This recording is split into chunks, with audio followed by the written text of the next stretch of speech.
story, but here in Malaysia, we believe that Malaysia boleh. So we want to listen to some Malaysian entrepreneurs that have gone global. So on stage, Ganesh, CEO of Friendster, and Berhad, otherwise known as a serial entrepreneur, loves conceptualizing and creating business models. We are discussing with Yahya, CEO of Groupon Malaysia, youth entrepreneur, of course winner of our reality show, The Firm, and last but not least, Puan from Cheong, MD and CEO of Berhad, known as a visionary and astute entrepreneur, all rolled in one.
So this company had a huge customer base, ranked 1212 on Alexa, and they wanted to look at how they could monetize in Southeast Asia. And one of the things that MOL had at that time, which was also the reason why we renamed MOL from just MOL or Malaysia Online to Money Online, is that we had a lot of games. We had a lot of game partners, and these game partners had consumers that were spending tons of money. So our average revenue per paying user is something like, at that time, 150 ringgit a month.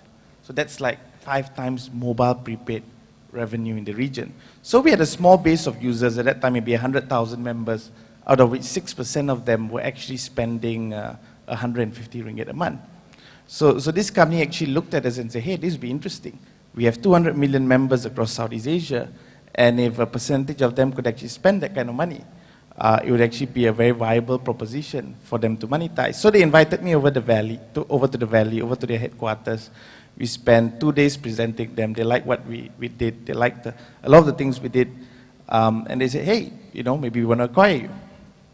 So they came back and they said, yeah, but we want to buy 100% of your company. And my partner, who was quite a shrewd investor, says, no, I'm not going to sell 100%. I'll sell you 50%. Right? And they said, no, we don't want to buy just 50% of your company. We want to buy 100%. So then I go and say, hey, the only reason why you don't want to buy, you only want to buy 50%, you want to buy 100%. And we say, for the same amount of money, just put money into the company. We don't need to cash out. But they said, no, we want to buy 100%, and we want to allow you to cash out. So my partner basically goes to them and says, the amount you're offering to us is actually insulting. Right? Because if you basically want to buy 100%, is because you believe that the 50% is going to be worth a lot more. So then what I did was I went on the internet. So that was my first time in the Valley, where a company wanted to acquire me. And then I went on the internet and I looked at, hey, there still is a proposition here. Let's see what other company would have as much traffic as Yahoo in the region. And Yahoo at that time was 1212 with another website, and that was Friendster, right? And so I emailed actually Kleiner Perkins, who was one of the lead investors in Friendster at that time, and says, hey, we're from Asia, we have content, we have good monetization, we have payment channels. We're interested to doing a commercial deal, an investment, or even an acquisition. Nobody replied me. And at that time, Facebook was like, and we also mentioned that competition is coming in, right? At that time, Facebook was like maybe 16 or 17 on Alexa, and Friendster was 1212. 1 year later, Friendster actually raised a new round of funding. It was a Series C funding. They raised, I think, 20 million US, and they suddenly realized, hey, we need to monetize very quickly, because if we don't monetize this time, it's going to be tough. So they went around the whole region. Actually, they went around globally, and they looked for the best payment system that could actually help them monetize their users.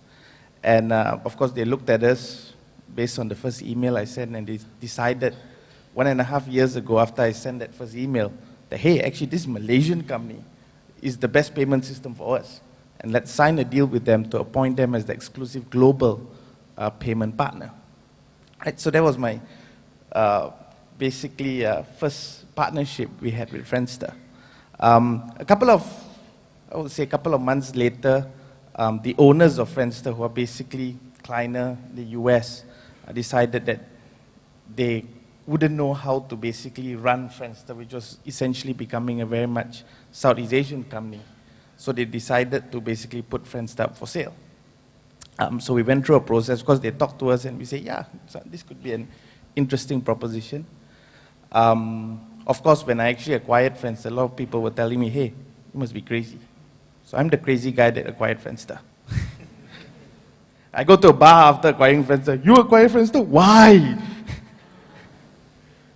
Right? But it's Facebook, you know, Facebook's going to take over Friendster. Facebook's now the in thing. The thing is, and I'm answering this question because some of you, I'm sure, is going to question me on that years after I bought Friendster. The reason why I bought Friendster was not to compete with Facebook. The reason, it wasn't even to actually compete in the general social network arena. The reason why I bought Friendster was because I saw that the assets Friendster had would be a valuable proposition, or would be valuable assets that would help build the MOL business and make the MOL business a global business. What were those assets? The Friendster brand. Till today, Friendster is a very recognizable brand. Every time you hear Facebook, MySpace, I think the last speaker was talking about Justin Timberlake buying MySpace, the small company MySpace. Yeah, I'm the Malaysian who bought Friendster. Right? So you're the Malaysian Justin Timberlake then? I hope so. Just to clear that up.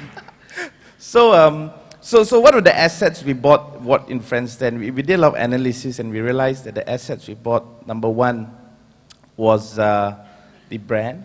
Friendster was a global brand that would help MOL become more of a global brand. And that really actually helped MOL. After we acquired the company, we actually managed to get a lot of global partnerships. Ironically, because we bought Friendster, we are payment partners for Facebook. We actually help Facebook monetize across the region. We're partners with Zynga, the biggest social game company in the world. And by the way, 4 years ago when I was going to buy Friendster, I was talking to them about social gaming. 4 years ago, there was no Zynga. Right? So it doesn't mean that innovation cannot come from Malaysia. Just sometimes maybe we don't have the opportunity to create global innovations here. What about the thinking? I know a lot of people say, well, it's not so much, looking for or creating a product, but like in your case, Zynga wasn't there, but you actually saw an opportunity, and that's what's lacking. Do you think that's true? I don't think that's lacking. I think a lot of people in this audience, a lot of Malaysian companies can see the future. There's just not enough an ecosystem here to turn that vision. Klang Valley will never be Silicon Valley. No, I think it has an opportunity to become one if we put in the right fundamentals. And it's not done overnight. The Silicon Valley was not built overnight. The Silicon Valley was not built from Google. The Silicon Valley, if you go back, was built from the time when Intel was founded, the time when HP was founded. Yeah, so anyway, back to the story. So I bought Friendster because of the community, the 100 million members, and the vision was if I could make 1% of the members spend 10 ringgit a month, that would be a valuable proposition, and roll out our content to it. And the third was basically the patents. Friendster being the world's pioneer social network, actually had the original or some of the core social networking patents. Without knowing, actually, one of the bidders who I bidded against was actually another very popular social network, right? But because of certain strategies, I think we won the deal. And so, a couple of months later, after buying Friendster, that other social network comes back to us and says, hey, you know, we offered to buy the patents before, we're still interested. So I'm like, yeah, okay, we don't mind looking at selling the patents to you, but it's not the same price you offered, right? So we ended up selling the patents to them at the same price as we actually acquired Friendster for, right?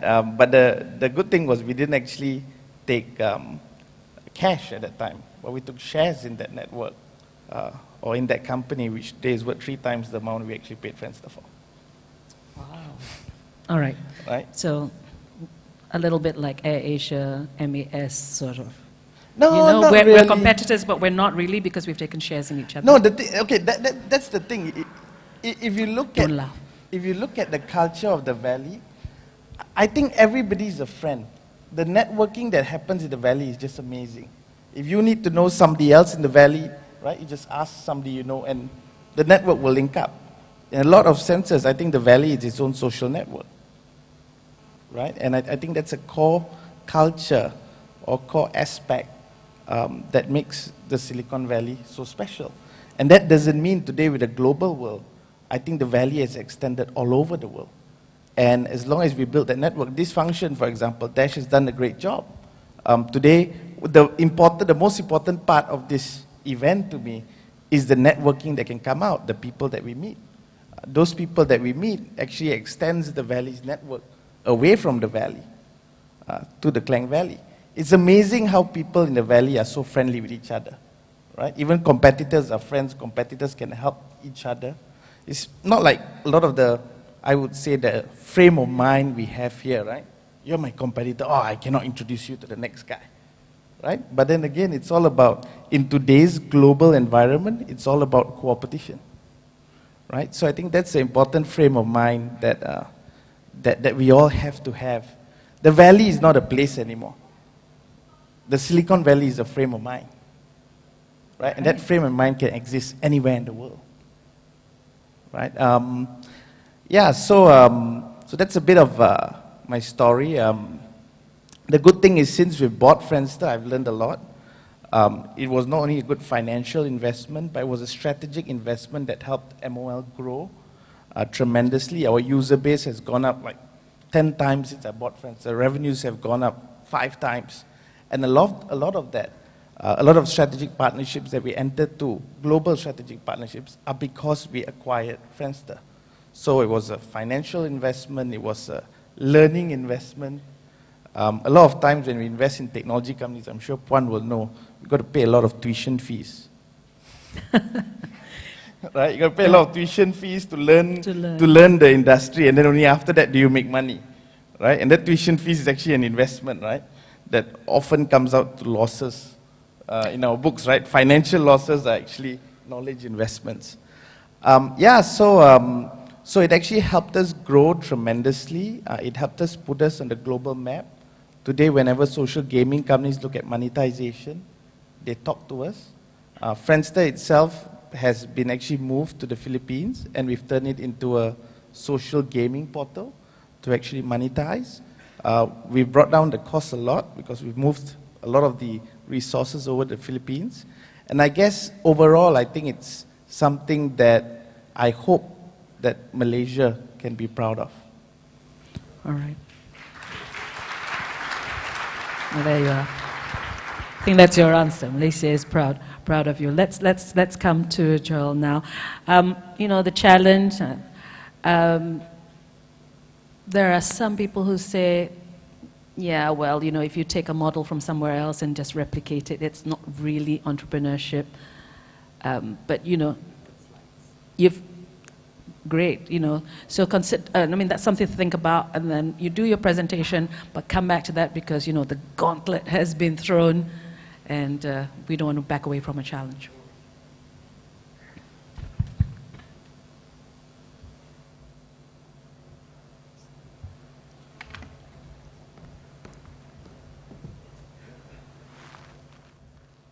Right. Contrary to popular belief, I didn't start Groupon or Groupon Malaysia to be sold. The Groupon journey has been really one of the most amazing, life-changing experiences for me, and it all started in high school.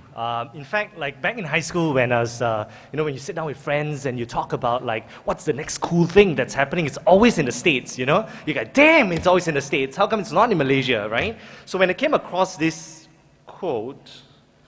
When I came across this quote, back when I was in uni, I thought this was something that I wanted to be part of, which is the future is already here, it's just not evenly distributed. So a lot of this cool stuff always happens in the States, and Malaysians usually get this cool stuff 5-10 years later. I wanted to be part of the technology and the internet industry. And I felt that, back then, if looking at entrepreneurship possibilities, it's really challenging to start a business if you don't really know the right person or if you don't have enough money to start it. So I felt that the internet industry was sort of the perfect playground, yeah, for a young entrepreneur to start, because it's not really so much of how much money you have or more so of who do you know, but it's really of how much value I can create, how much value I can create to the users and the people. So after graduating as the top 2 students in my engineering year, my mom started to ask me, typical Asian Chinese parents, they were asking me to join the corporate workforce. And but I was passionate about pursuing, my dreams of bringing the future of Silicon Valley or cool internet startups to Malaysia. So it took me like hundreds of conversations with my parents, and all these conversations always start with, what are you actually doing? So I said, oh mom, I'm doing some cool stuff. I'm building some internet platforms. What internet platform? All right. So the way my mom uses the mouse is like this. She points it at the screen. She's way in the future. She doesn't roll it. She points it at the screen and says it's not working. So and there's over 20, 30 times my parents visited my office. And the first question is always asking, is this even an office? So it's a startup, it's like there's just books and computers and laptops all over the place, 500 square feet, just bootstrapping.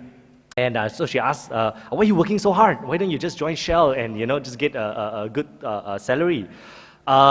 So I realized that if I didn't do something about it, I don't think my parents would continue supporting me. So that's why I joined this TV show called The Firm. So it's sort of like Malaysian's version of The Apprentice. So the TV show was pretty cool actually for my parents, because I realized that peer pressure doesn't actually just happen to us, but also our parents. So every time that they go back hometown, their uncles or aunties or brothers, sisters will be asking them, actually, what does your son do? So then it's typical oh, my son's a doctor, engineer, yeah, cool. My son is in the internet business. Internet business? So they actually sort of needed validation of what I was doing. So after I won this TV show, so what they did was they recorded it on VCDs back then, and they started distributing it to their friends, So apparently it's whatever that happens on TV or shown on TV is great, because YouTube obviously haven't caught up to them yet. So that was my passport to continue doing what I was doing. And also when I started embarking on this entrepreneurship journey after The Firm, I realized that it was actually a very lonely journey, because most of my friends who were from the same class or those top students, they're always in those big MNCs, they're always in UK or US working. So I didn't really had too many like-minded friends. So that's what. So what I did was that I sort of put together the first youth entrepreneurship conference in 2008 actually. So this was the second. So you can see Ganesh in the picture over there. Yeah, so it's over there. Yeah, he looks quite similar, and looks younger now. Yeah. So Ganesh was one of our first speakers back then. Thanks Ganesh for supporting us. And the main objective of organizing the entrepreneurship conference was actually to bring like-minded young people together. But for me, I was personally looking for a partner to pursue this entrepreneurship journey with. Someone that's intelligent, someone that's driven, high energy level. So I set up really high expectations of this person that I wanted to work with. And that's when I met Kylie, all right? So Kylie is this brilliant young entrepreneur. Yeah, I'm not too sure what he's doing there, but I was trying to find the oddest picture of him, on in my hard drive. And don't ask me why it's in my hard drive, all right? So So he's a brilliant entrepreneur. He won like the HSCC Young Entrepreneur Award in Asia, beating 17,700 teams. And at that point of time, he was working for an internet startup, but launching for the American market. So when I spoke to him, I knew that we had to work together on this, on something. And that's where we created this company called Youth Asia. So the ambitions of Youth Asia back then was that we wanted to build internet platforms. We wanted to work with talented young people across Asia to build platforms for Asia, and that's it. Yeah. So we actually had I think we even met like Ganesh, one evening for like noodles. Yeah. It's not very posh. We had black noodles. And a little bit of, black Hokkien mee, there you go. Yeah, below his office. So he was asking us, actually, what are you guys doing? So it sounded like my mom, like, what are you actually doing, So I told him, I said, we're going to build some internet platforms, Ganesh. He says, what internet platforms, So we got a lot of ideas, man, Then he says, like, when I take a dump, I dump like hundreds of ideas, what I mean? But it's all about execution.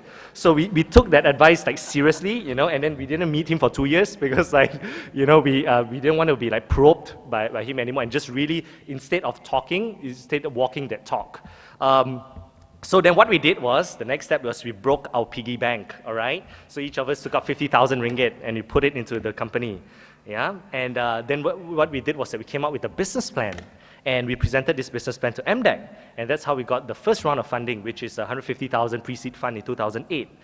The next thing that, so as we went along, we realized that, we wanted to sort of learn, we found that like we were sort of operating as a startup. We wanted to learn how to grow a company. So we spoke to a few VCs, and we are very fortunate to be, to get a Series A funding from T Capital, who is one of the best VC firms in Malaysia.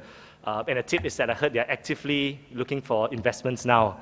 So if you have a startup, you can speak to Quibi after this. And eventually, like through a Series A funding, we launched our first profitable startup, which is Says.com. So it's a sort of a social media advertising company. And the second profitable startup we started was Groupon. Yeah, so we started this in September 2010, which got acquired by Groupon in 5 months. So this was so we got acquired by Groupon. In an undisclosed amount, all right, guys? Yeah, in January 2011, and the past 9 months have been really, really, really amazing. It wasn't really the money that that sort of hooked us to this acquisition, but it was really very similar to Ganesh. It was really a lot of the learnings that we wanted to understand. How do we actually be part of the fastest growing company in the internet industry, which was Groupon, noted by Forbes. So what we have done in the past 9 months is that we've grown our startup from 8 people to 120 people, and we've hired some of the best young people in Malaysia to join a startup. So I guess back then it was really challenging to kind of like get great talent, because when you're in a startup, it's like most of like my friends, they were in like big companies, they were getting quite good salaries, right? So it was very hard to convince them to take that plunge. So when Groupon acquired us, across the months, we finally had that license to approach talented young people to join us. We have hyper-growth our revenues every month and have turned over to become a profitable company in Malaysia, and we've grown to almost 1 million subscribers today. So, but more importantly is that for me, was that now my mom actually understands what I do, right? So last week, she brought her iPad to me. She was like, hey, this website, you are building this website, right? I said, yeah, this website, So my mom only got the iPad like about 2 months ago.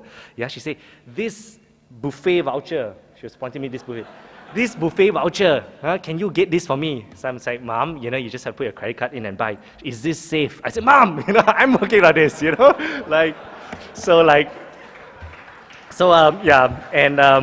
So like she finally bought her first Groupon, okay, and she went for this like Japanese buffet dinner, and I think it really broke me apart. When I started thinking that night, it's like, so I guess I finally sort of managed to be part of a team that actually brought a small piece of the future of Silicon Valley or the States, or what's the cool stuff that's happening in the States to someone that I care about. And today, almost 1 million subscribers have signed up, have probably experienced something like that.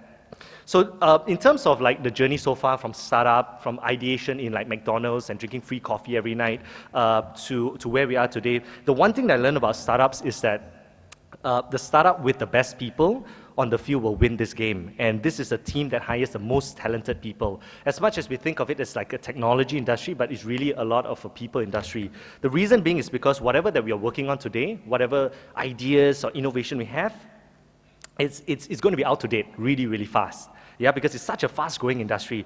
And unless we continue rapid innovation, we get the right people in this industry to constantly think of user experience, of growing the business, it's really going to be very, very challenging. So I believe that individuals, they don't build great companies. It's actually teams that build great companies. And we need more great people, more intelligent people, the people who want to join MNCs or they're stuck in the US or stuck in the UK getting paid great jobs. I think those are the people that we need in this industry as well to grow, Klang Valley to that Silicon Valley of Malaysia. Yeah, and I've also met many people, like just the other day, I met this guy who's one of the top management consulting firms, and he was saying he's passionate about internet industry. He says he's got this idea. I said, then what are you doing about it? And he says that, oh, I'm doing this part-time with a few friends. Then I said, okay, so what's next? He says that, I want to get funding. Then I said, okay, all right, have you tried? He said, yeah, I spoke to some people. It's impossible to get funding in Malaysia. But I really feel that, as an entrepreneur, if you don't take the plunge, right, if you don't work on it full time, I mean, if you think of it, if you are the funder, would you fund like a bunch of people who are doing this part time? Yeah, so I think this is not a chicken or egg situation where is it funding first or is it like people first or execution first. I really think it's all about, I believe it's about people first, and really growing this, and the funding will come. And when you have the best team, matched with the best ideas, with the great ideas and the right ideas, funding will come, yeah? And in fact, you may not even need funding at that point of time, and or maybe you only need funding to scale. So I believe that, I've worked with enough people in this industry to believe that Malaysia is now ready for Silicon Valley, and it's all of you here today that is a testament to that. Right? From whether it's Naval, who spoke this morning, who's one of the top global angels who actually spent time to come here, whether our Prime Minister, who was like meeting this networks of entrepreneurs, whether it's Dash or Rebecca organizing this, or Steve who's speaking just now, or Jeff who's CEO of Priceline who's going to speak tomorrow, the funders, whether it's Quibi and T Capital or more MathCap or anyone else who's in this industry and spending the time here to find companies to invest in, the dreamers, the entrepreneurs, the programmers, the idealists, the developers, the ones that works and sleeps at the same place on their laptops, yeah, the people that work for companies, whether is it like my colleague Chen Chow who left like management consulting to join us, working side by side me on Groupon, whether is it like, an intern 5 years ago I met, Joanne who joined us and now is one of a great product developer, I would consider it as quite a global product developer, and the hundreds of people who have joined startups, or whether is it the people that works in Groupon, as their first job and now addicted to this fast-growing internet space. So I think that this is really a truly amazing time, for us, and this is a time that we bring that future of Silicon Valley to Asia, and I believe that Malaysia is ready to be the hub to distribute that future, yeah, to this part of the world, and so following off from like Steve's, oh yeah, that's a team, that's last month, yeah, that's them in office with a red Indian hat. Yeah, so I guess like following off from Steve's generation now, I think if you're keen on this journey, whether you're a talent, funders, dreamers, you can Generation Now, text me now, or email me at my email address at the bottom, yeah? So together I hope that, we can truly successfully paint a global story of innovation and technology entrepreneurship in Malaysia. Wow. Thanks, John. The only thing that you haven't realized yet is that Mom now knows what you do, but her next question is going to be, all your friends are getting married, Now that you've made some money, huh? All right, let's move on to the green packet story. This morning, Datuk Bud said, the potong man. So let's welcome the potong man to the podium. Well, I think I'm very excited to be here today. It's great to see so many people here. I think you all probably as excited as I am, seeing a lot of Silicon Valley icon, listen to a lot of success story, but probably I'm going to do a little bit different, right? Today I'm going to share with you actually the failure from Silicon Valley.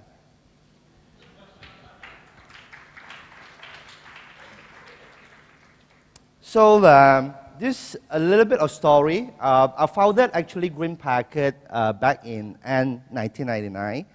in Silicon Valley. I'm going to share with you, it's not all the glory, the rosy story you heard about, okay? This is really a little bit the twist of the different.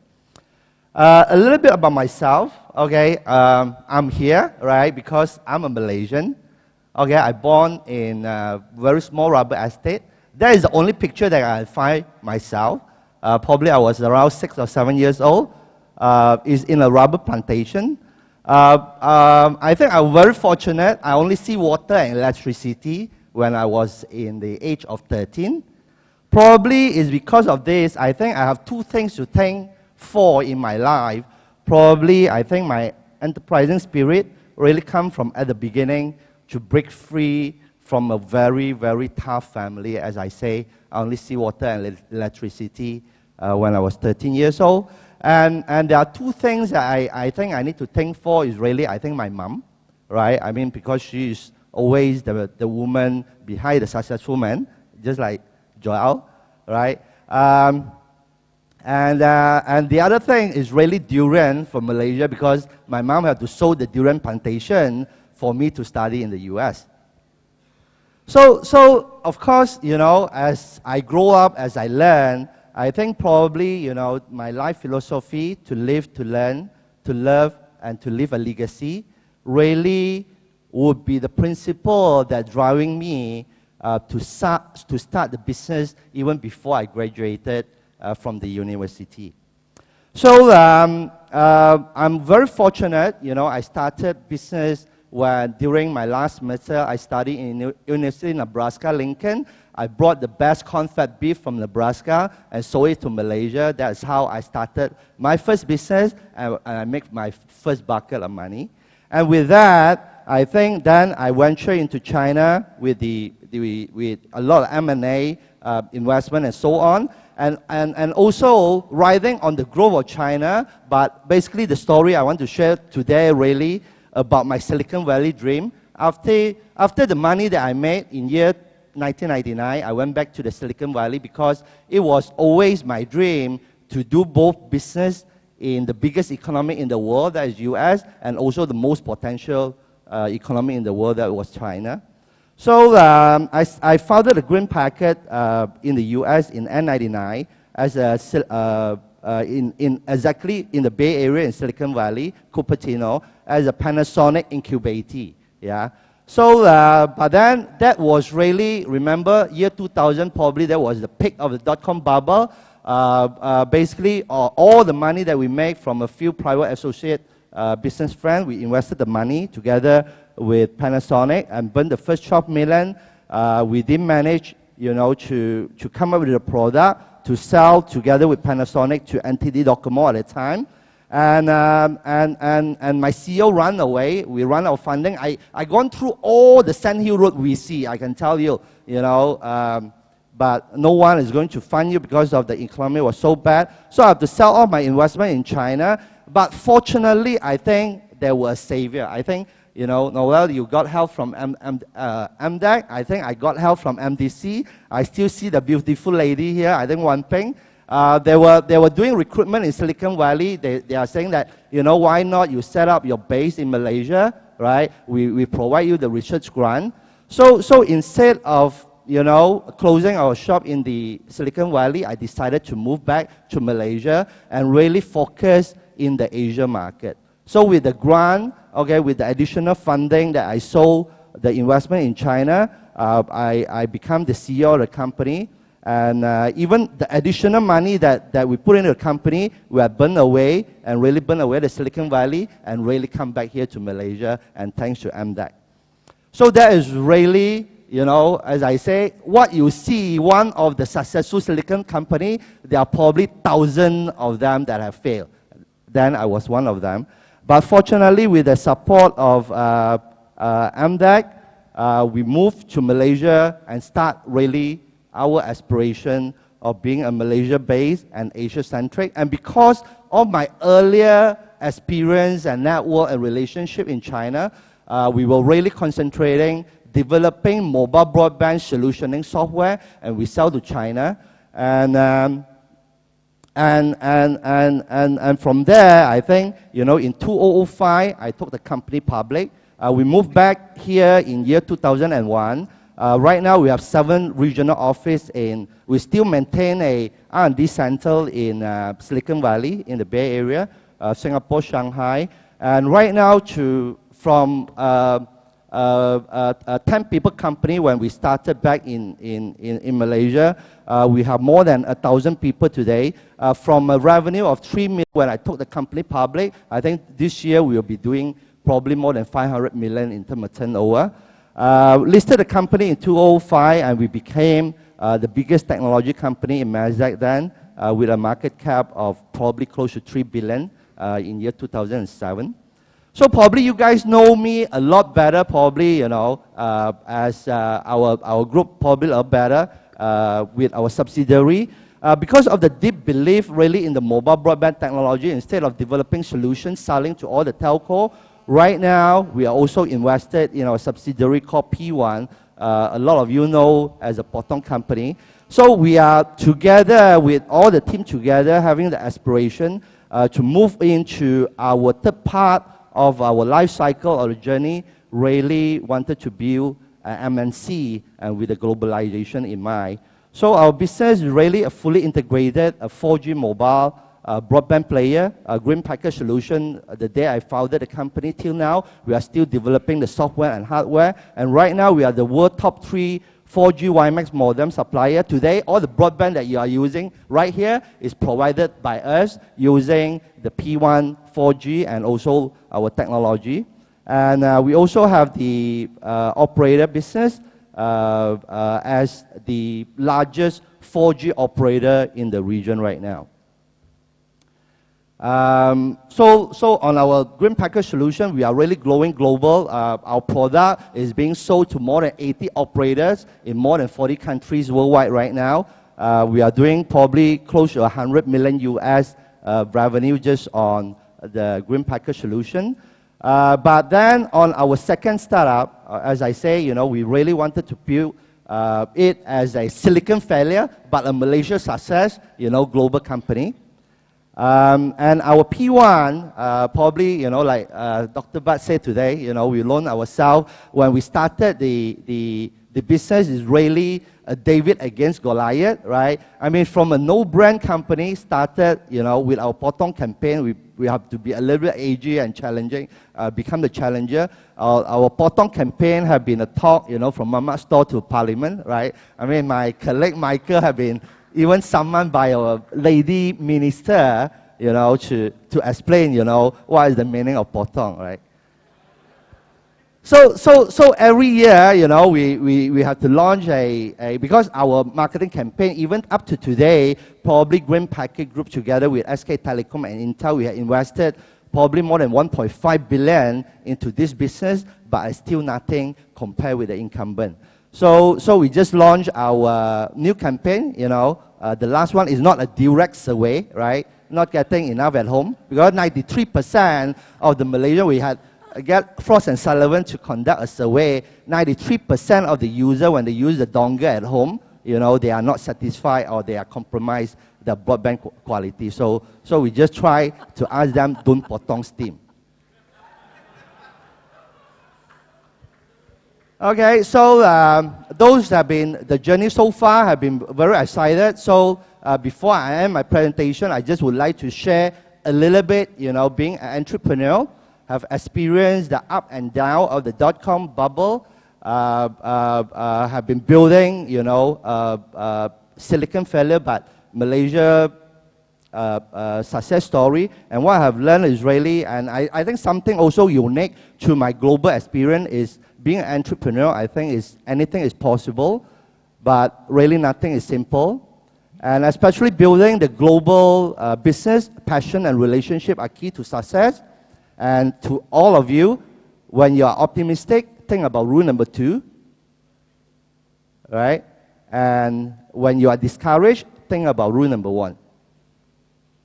Those are very simple experience and rule I would like to share with you. And some unique business experience, in particular in China, right? As you are growing, start up your business, as you're growing to a profitable enterprise, as you have the aspiration to go global, I think, you know, what you need to learn, you know, particularly, you know, my experience doing business in China, like when you deal with the Chinese, even we are Malaysian Chinese, right? But it's really different, right? The culture different. Like, I just want to take some example. When you deal with the mainland Chinese, the answer yes from them usually only means maybe, right? Maybe means no, and no means keep trying. Right? And rules are always subject to interpretation, you know, in a lot of developing market. And especially in China, contract is only agreement or understanding. So with that, you know, a little bit of the entrepreneurial journey experience and some of global experience, you know, I really hope to see a lot more of you continue to have the passion and courage to continue march on, develop your business, go global, and really make Malaysia boleh. Thank you. Thank you, Puan. Perfect example of never say die. Don't worry, we all know that your company is gathering steam, not potong steam. All right, let's take some questions.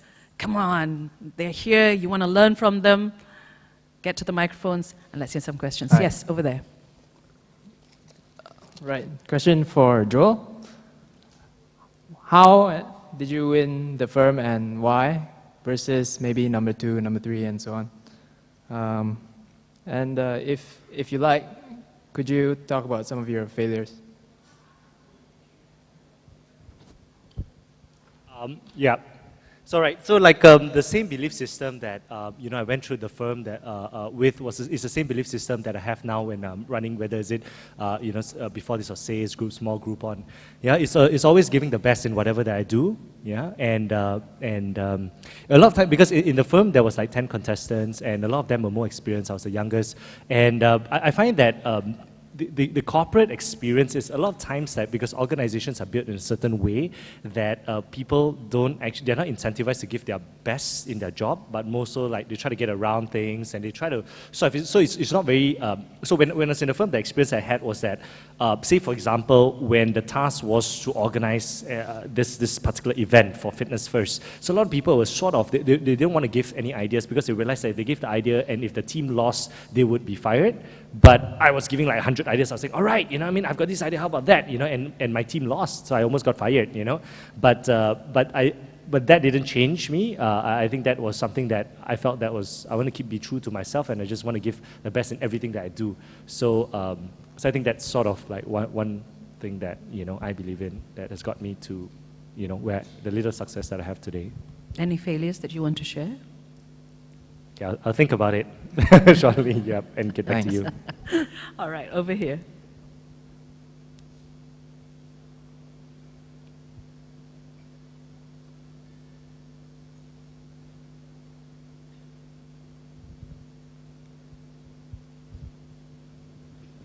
Can we get some help? Hello, mic test. Okay. Okay, hi, I'm CG. I have 2 questions to the panelists up there.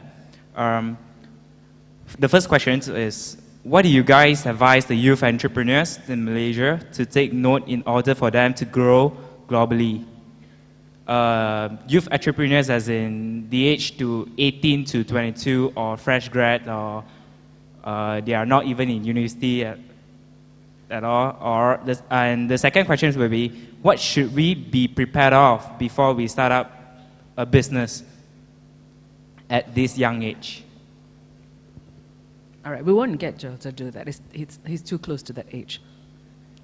Let's get someone who's been around the block at least once or twice now. Okay, we wouldn't say all, so we say a little bit more experience. What do they need to know? Excuse me, I'm still quite young, okay? Everyone in this room is young. Everyone in this room is young. Well, you know, I first started MOL when I was 20 years old, and I listed the company when I was 23, and at that time I became the youngest CEO of a listed company in Malaysia. And I think one of the mistakes I made when I first started my company is, in Malaysia we tend to be too Malaysia-centric. We tend to look our market as only Malaysia, right? I think that has to change. We may not be able to, from the start, create a global company, right? Because creating global companies just take a lot of work, a lot of branding, etc. But if you look at the Southeast Asian region, you add Indonesia, Malaysia, Singapore, Thailand, Philippines, that's a market of about 500-600 million people, and that's a market that is actually quite viable to start an internet business and to create a profitable internet business from. So I think what we need to do from Malaysia when we're starting a business is think at least regional, if not global. And the mindset should be, how do we create a regional company right from the start, right from the onset? Don't think about Malaysia first, then okay, 3 years later, Singapore, Indonesia, Philippines. So I think we've got to think global or regional at least from day one. What do they have to arm themselves with? I think, probably when you start thinking about starting a business, I think it's very important for you to know who are your customer, who are the segment market that you're targeting, and what would be your value proposition, what would be your unique value proposition compared to any other competitor available in the market. I do agree that probably, if you start a business, you should have the ambition to do global, but you have to do things well one at a time. Okay, even you are having the ambition, but don't think that from day one you can conquer the world. Right? So if you are not able to act locally and compete locally, it's very, very difficult for you to win globally. Yeah. So know your customer, identify your unique value, right? How you can create the value to the customer, continue working on it. And I want to assure you, entrepreneurial journey is never an easy journey, right? You have to prepare. As I say, one success story in the Silicon Valley, there are thousands of failure behind, right? So be mindful. You have to have the perseverance, and you always have to take the mistake as really a learning opportunity for you to do better. Right, Joe, at the most basic, the question is there. Did you have something that in mind, like, okay, I need to have at least this?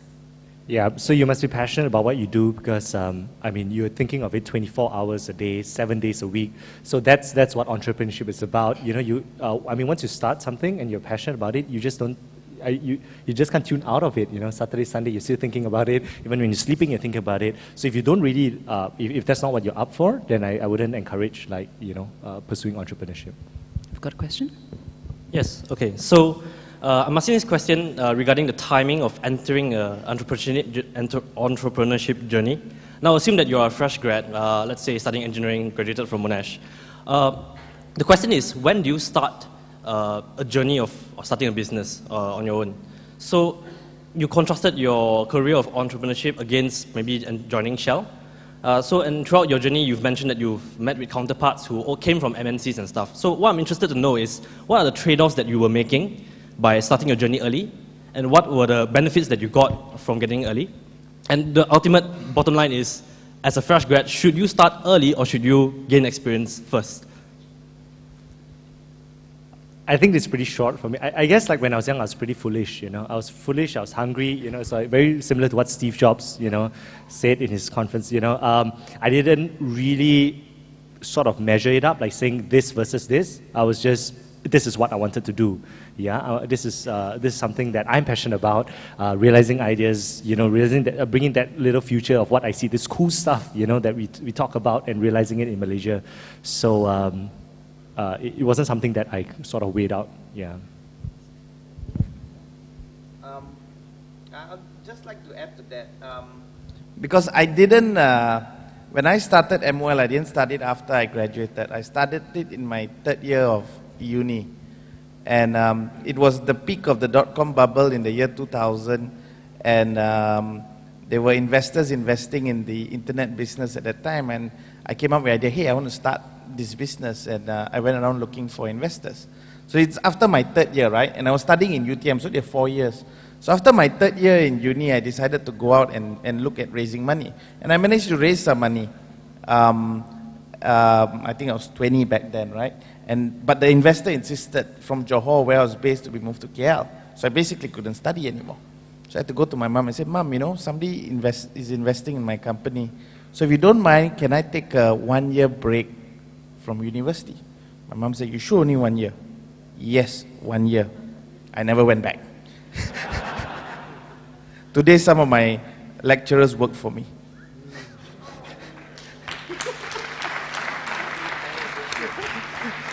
So there's never a perfect time. And I think about it, if I had waited 1 more year to start MOL, at that time that was when all the funding dried down, and I may have gone into the workforce and I maybe never where I am today. So there's never a perfect time. If you believe in your idea, if you believe you can make it happen, and if you're confident in it, and you go all the way and willing to take all the ups and downs, then that's the best time for you to start your entrepreneurial journey. And do it while you're single. Yes. Hi, my name is Silmi.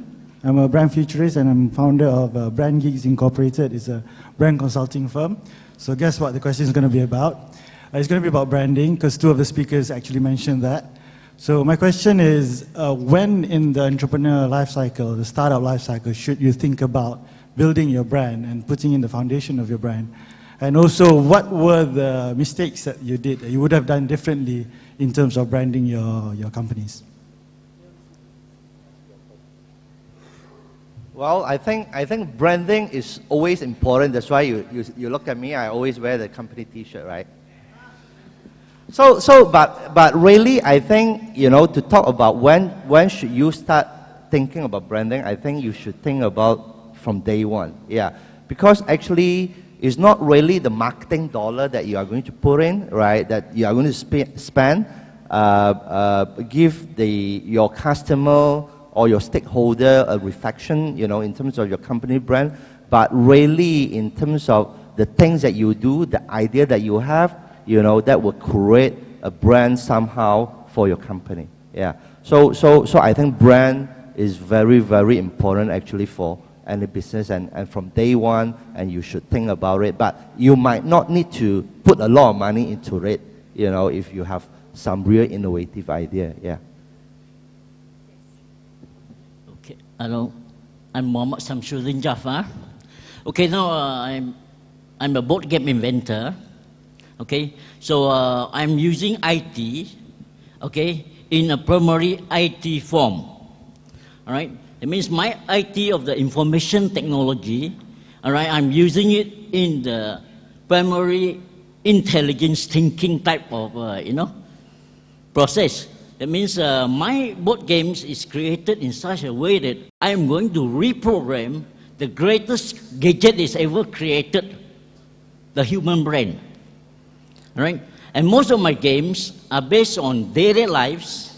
All right, articles like sports, recreation. You know, you play my game. You are on scouting. You are scout inside out. And now I have a question proposal here.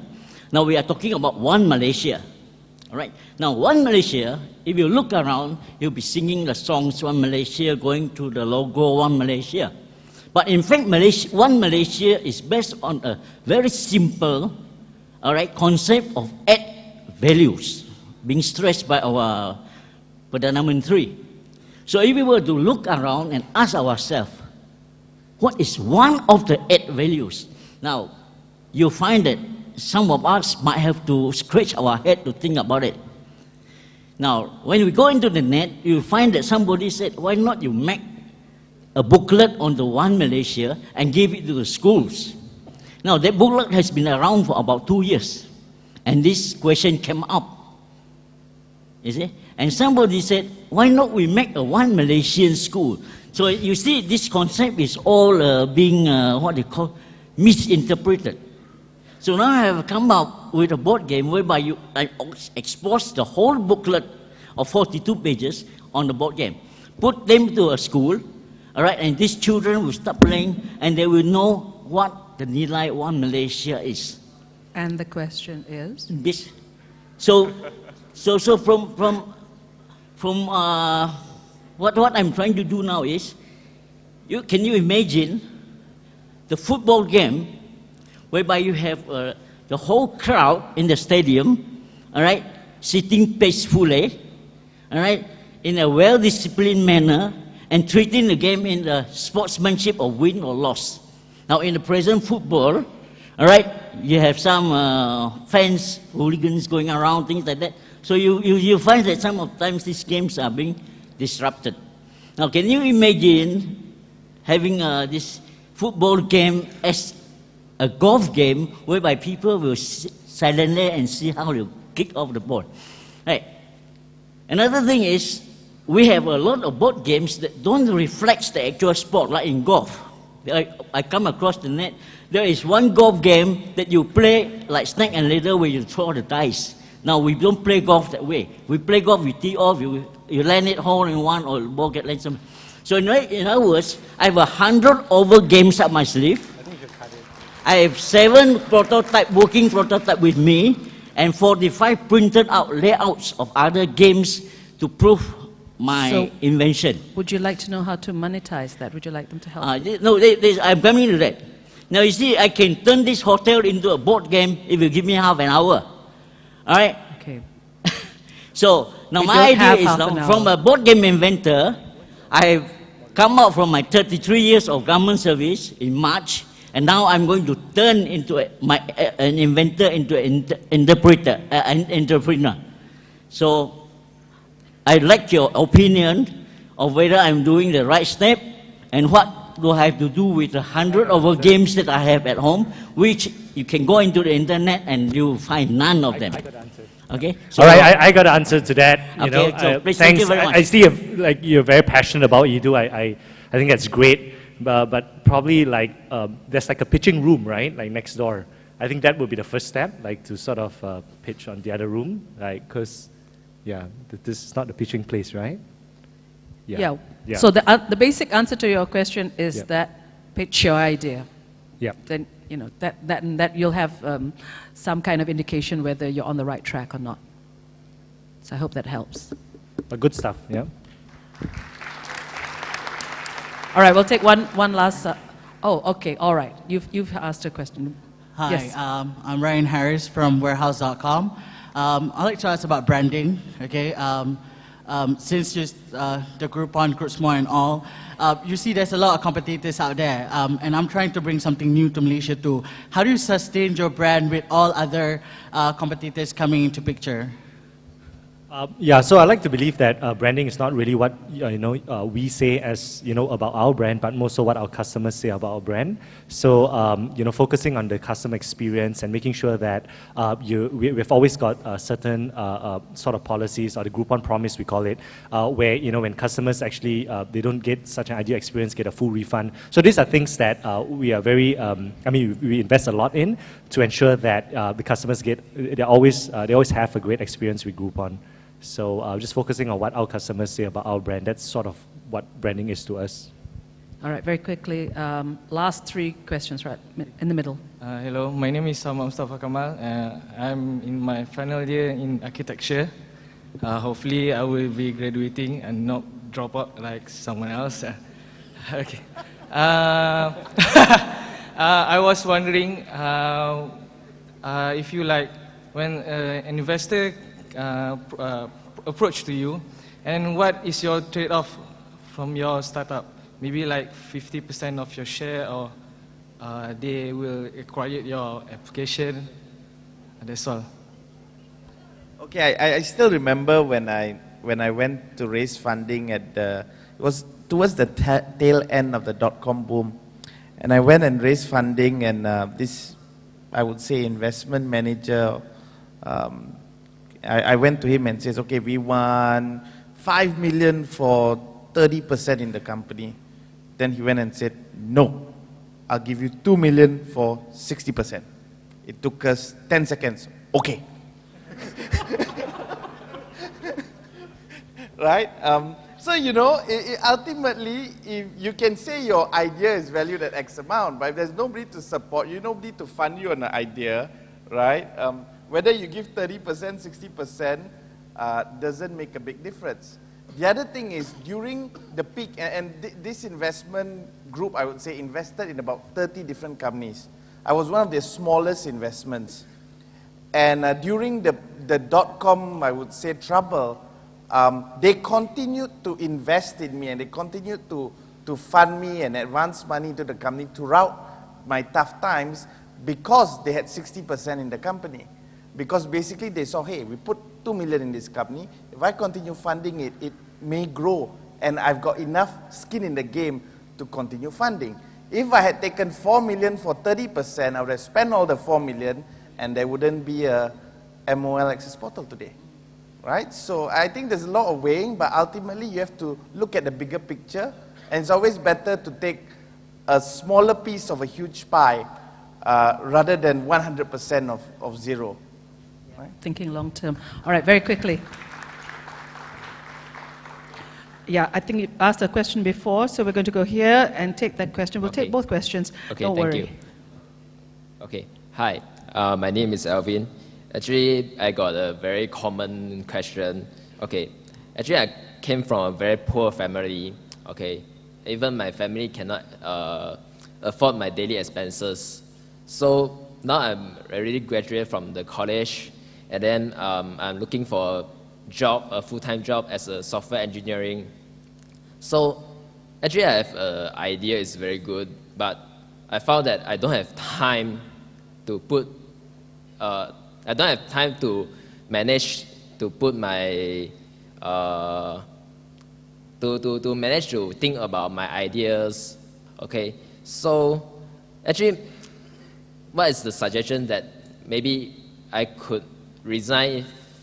I could resign as a software engineering and then keep on focus on my idea. That's your question? Yeah. All right, we'll take the other one, and then we'll answer. You got your question? Hello, hello. Yeah. Okay. Yeah, it's me again, CG. So, can you guys share how do you overcome your most downtime during your entrepreneurial journey? Like, it can be anything. It can be financial wise, or yeah, anything. Yeah. Thank you. All right. Joel, we'll take the first one. Yeah, I'll just take the two questions quickly. I'd say, like, the first thing, I mean, if you're serious about what you do and you believe in what you do, I'll suggest that you save up your money, you know, and once you save up that amount of money, 20, 30,000 ringgit, get your skin in the game, and meet like VCs, investors, grants, and apply for it and go for it. Because I guess a lot of times is the challenge to get funding is that if your skin is not in the game, then it's very challenging for investors to even put in the money to invest your company. For the other question is that this is something that we practice, this is something that we believe in, and as a company we do it as a ritual every Friday. We call it gratitude. So like a whole company comes together and they share one thing that they're grateful for the week. So we find that sharing something that you're grateful for and focusing your energies on having more of what you want rather than wanting more of what you have rather than having more of what you want is something that a lot of times is that we may overlook the things that we already have and want more of what we don't have. So I think that whenever you're going through trouble times, it's really looking at there are maybe great people around you that are working with you, or maybe you've got a great family. I think it's really focusing on the right things. All right, with that, we're going to have to wrap up this session. We want to keep everything on time. Please help me to thank our Malaysian heroes here. Actually, you are heroes. Inspiration to us all. Malaysia boleh. You boleh tak? Well, we'll find out. Stay here while I'll do a quick roundup, everyone. We've had a great day. What have we learned today? We've learned that it is about perspective. You may have to change your perspective, right? You get your feedback, change your perspective maybe. It's about rewriting the rules. It's about never say die. It's about, well, it's the product, but it's also you and your team. What are you doing about it? Are you taking the action? Are you taking the first step? Are you making the leap? You've heard all the speakers today talk about that. It's about choosing the right partners. It's about you, the now generation. It's about doing whatever it takes to make it work. It's about you being inspiring. It's about knowing that, yeah, sometimes entrepreneurship sucks. Yeah, that too. And when you fail, to pick yourself up, press reset button, try again. You know, code is power. Yes, we can. Energy never dies. And sometimes facial hair might help. All right, right hand up, down to your shoulder. Give yourself a pat on the back. You have done very well. We'll see you tomorrow. Thank you very much.